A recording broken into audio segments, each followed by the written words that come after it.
Повеќе од 3 години жителите на Облешево се без амбуланта, откако во 2014-та си заминал единствениот лекар по општа пракса. На негово место не дошол друг, па сега облешевци мака мачат да се снајдат и за најобичен медицински преглед. Најпогодени од состојбата се повозрастните жители, кои и почесто имаат потреби од здравствени услуги.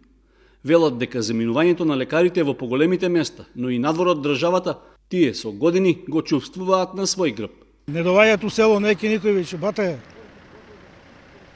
Запустија ги, ќе се враќале некој од Кочани у Скопје отишал, ќе се враќале од Скопје у Кочани, не.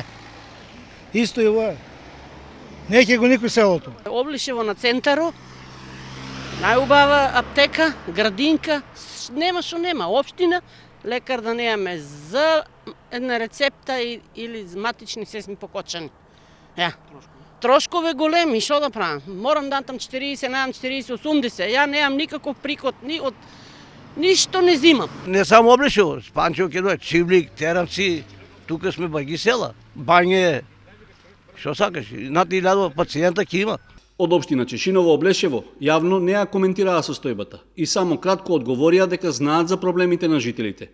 Локалната самоуправа обезбедува простор за амбуланта без плаќање на доместок, но и покрај десетината ургенции кај надлежните државни и други институции, никој од лекарите во Македонија не покажал интерес да работи во Облешево.